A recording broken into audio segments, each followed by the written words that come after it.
When the robing was over, the king went to the council chamber. Surrounded by his ministers, he managed the affairs of the state. The doors were shut to ensure secrecy. The most important of his ministers, the Marquis de Louvois, announced the agenda for the day.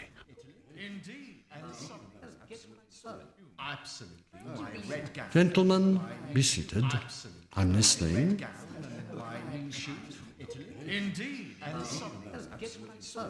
In the meantime, the courtiers awaited His Majesty's appearance in the hall.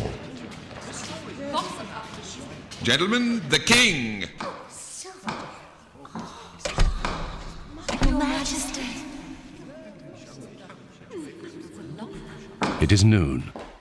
The king goes to mass. The court form a train behind him. His Majesty, accompanied by princes and princesses, crosses the grand apartment on his way to the chapel.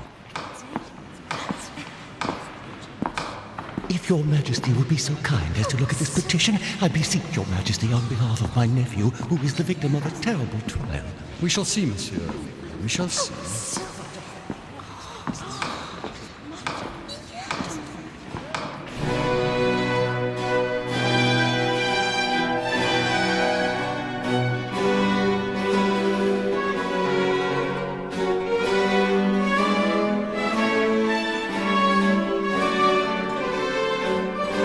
The king took his place in the royal gallery, and the princes and princesses ranked behind him in order of hierarchical precedence.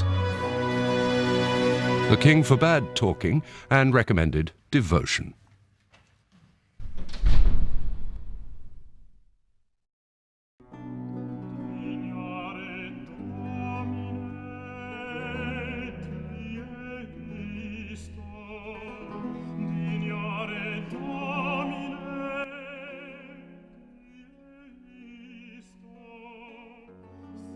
You know very well that this room contains His Majesty's collections.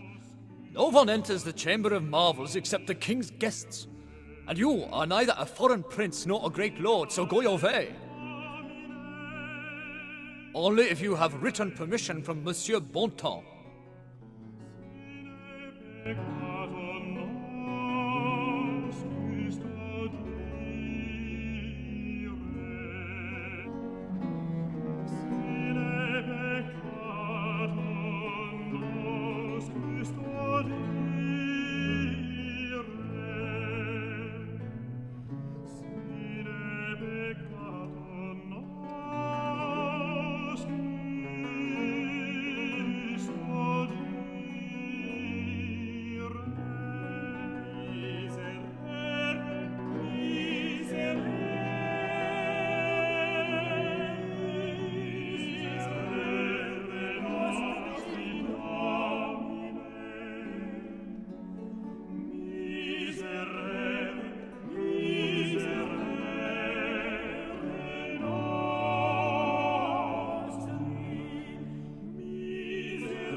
Perhaps another Swiss guard. Not me, in any case.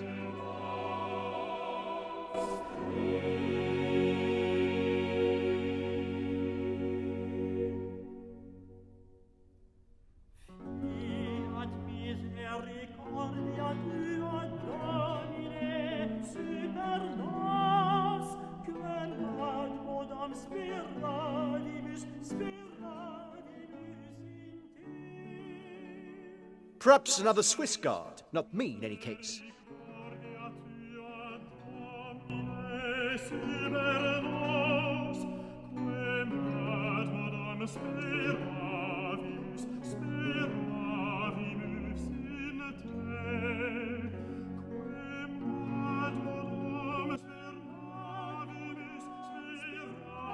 I don't know.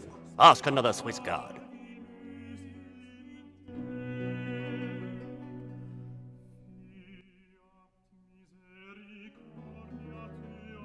I know not. Another Swiss guard must have it.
Well, Lalonde, how are your investigations progressing?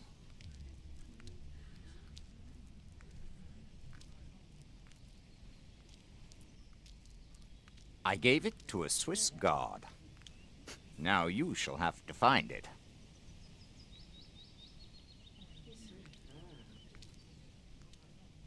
And what business might you have there? No, you must first bring me some significant element from your research.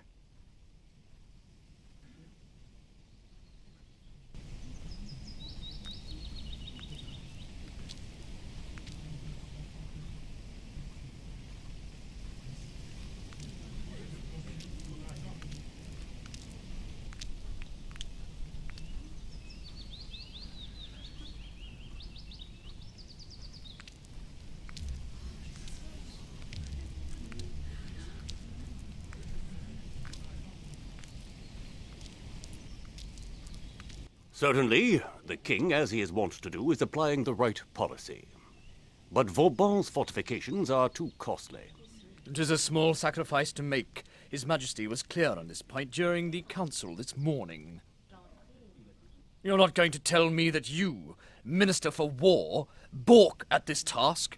No, monsieur, not at all. Quite the contrary. Nevertheless, Vauban may well find himself brushed aside if he continues to criticize our sovereign's noble struggle against the heretic religion.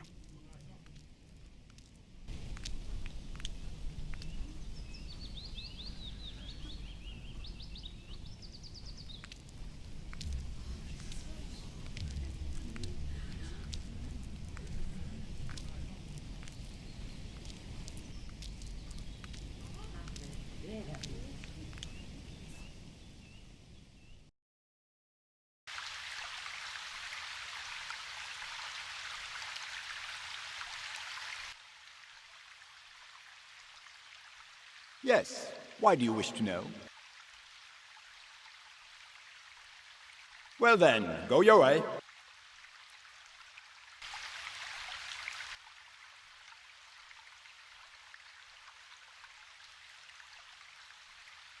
And why should I give it to you?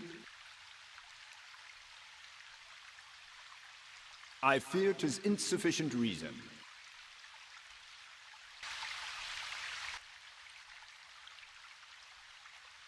But of course, you are Lalande. Monsieur Bontemps mentioned you. Here's the key. Mind it carefully.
I am composing, young man. Don't disturb me.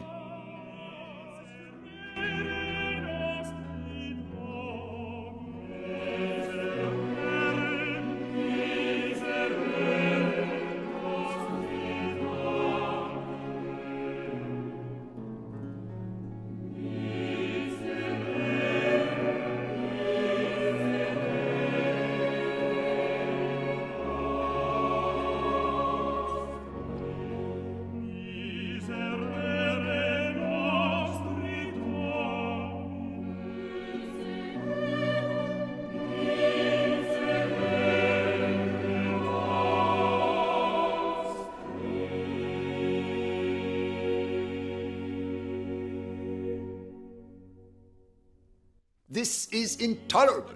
My art gives rise to such jealousy. Besides, look carefully. They have composed this drivel.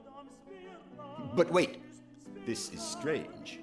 Methinks I see some kind of musical notation on this stuff.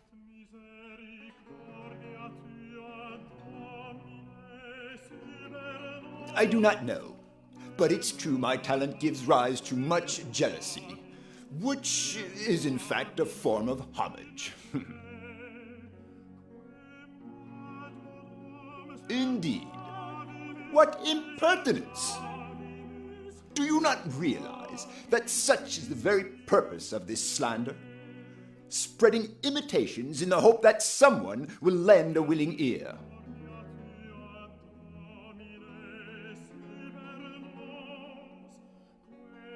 The process seems to be simple enough, but tedious, and I have no time for it. I am extremely busy. When not being interrupted, I am composing a carousel for His Highness, the Dauphin. Well, I like that. I didn't know your position required musical knowledge. I should be greatly surprised indeed. But I know what you can do for me. Very well. I have been commissioned by the Marquis de Seignelay, and I am obliged to work with Monsieur Racine. But it is extremely difficult to obtain his cooperation. Have you seen him recently? Well, then find him and ask him if the first word in the second verse of the Idyll of Peace is people or men. Sing the piece that gives you joy. In the meantime, I shall decipher this pamphlet. Because he is the author. And when Monsieur Racine ceases to criticize me, perhaps he will find the time to write a fitting play.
Well now, whither go you with such a light step, my boy?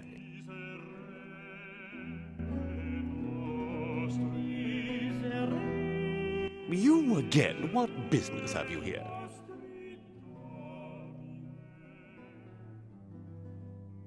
Make haste, good fellow. Missions on behalf of Goodman Bonton must not suffer delay.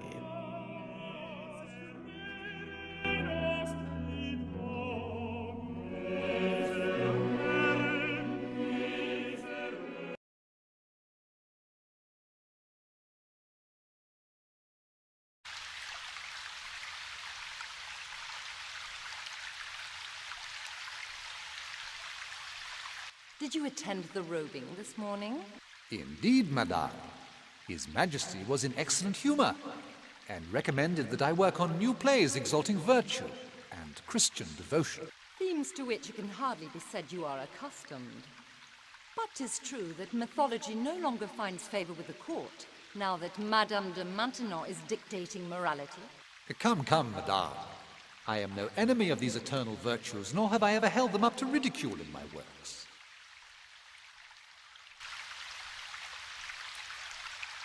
What can I do for you, young man?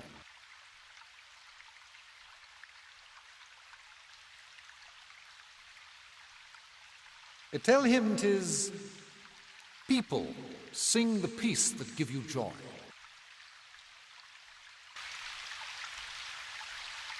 I seem to recall answering you. Now take the answer to Monsieur Lully.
Well, well. Have you the answer?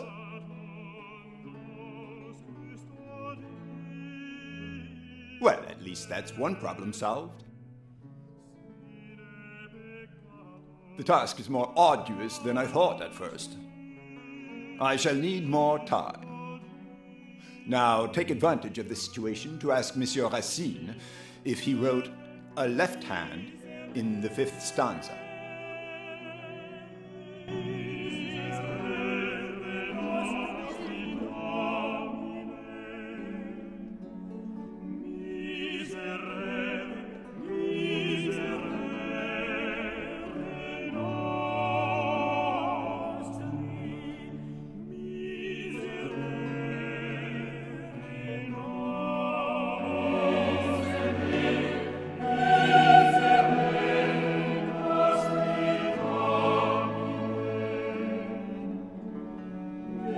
What do you want from me?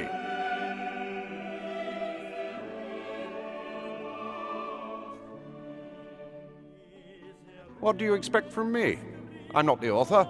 Stop bothering me with your nonsense.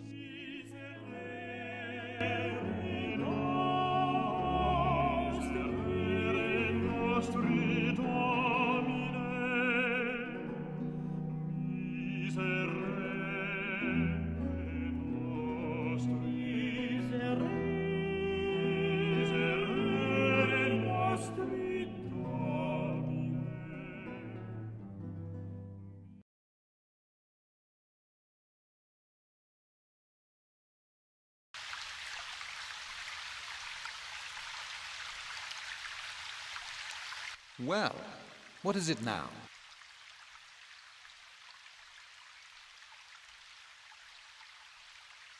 Will this harassment never cease? Tell Monsieur Lully he should learn to read. I wrote a deft hand, not left.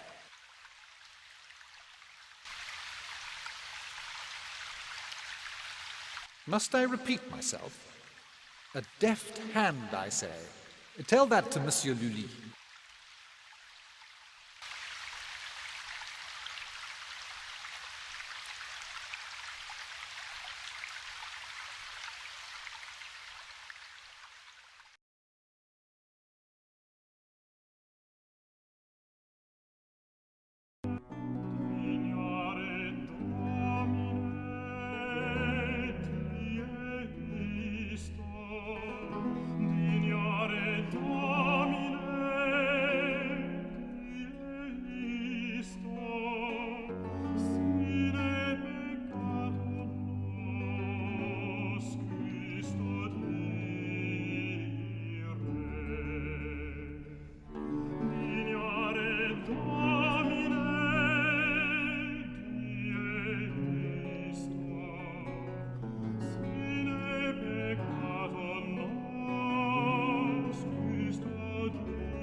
Well, well.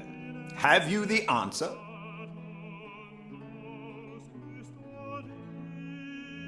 Let him first learn to write before giving me any lessons. Yes, I have solved it. But the solution is as mysterious as the code itself. It says, the cat and the rats. I leave you to guess what this might mean.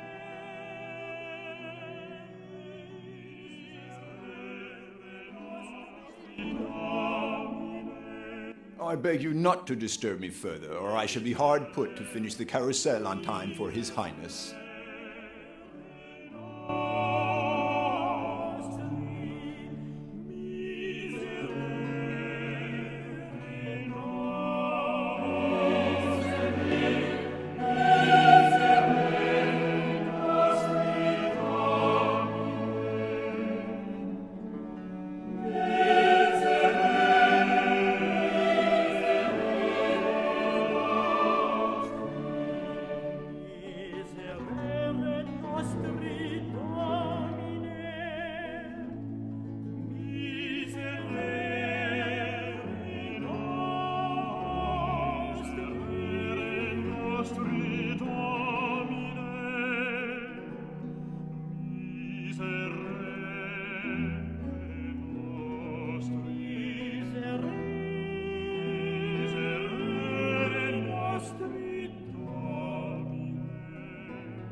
Egad, what animosity!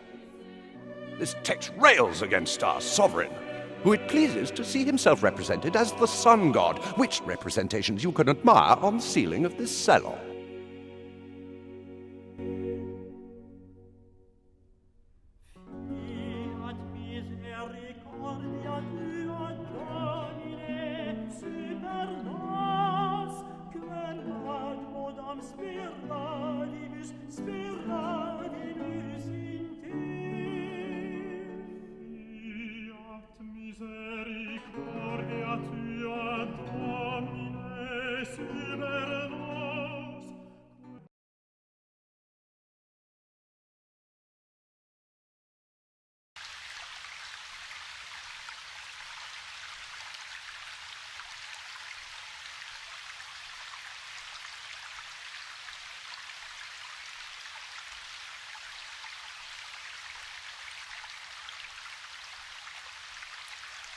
Now you have the key. Go your way.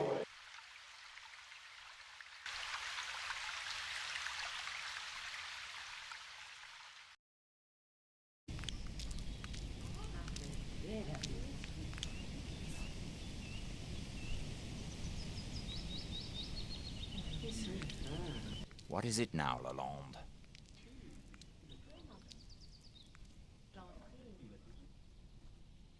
Show me.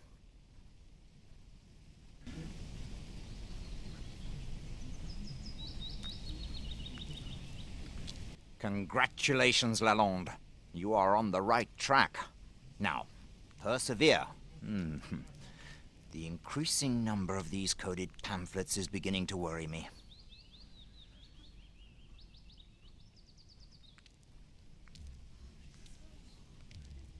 I shall pen it right away.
Everything seems to be in order. You may pass.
Again, what business have you here?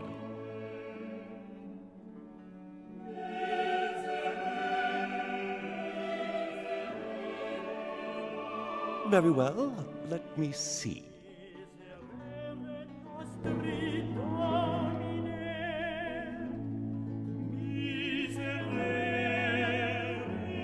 It's quite simple.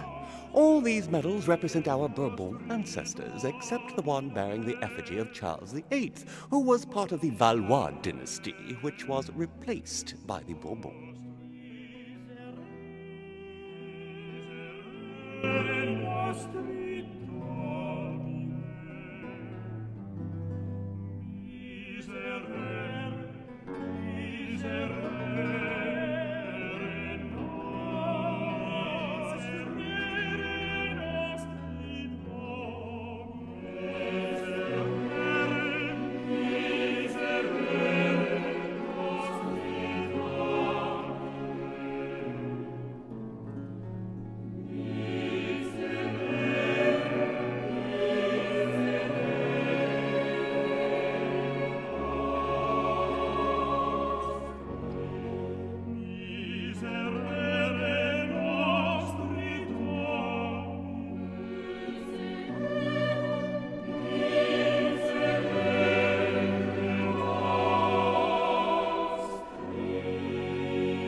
What do you want from me?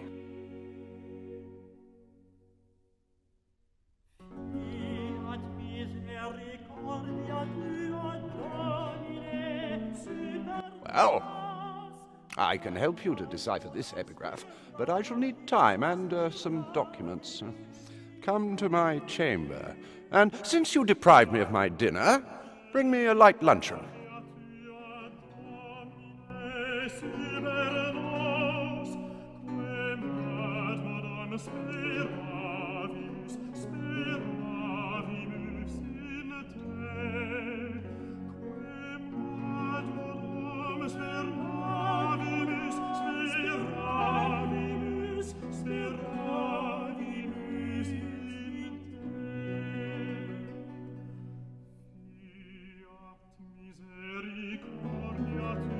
I pray you to leave me be. I hear that the Mass has finished, and now I must open the doors for His Majesty to go to his dinner.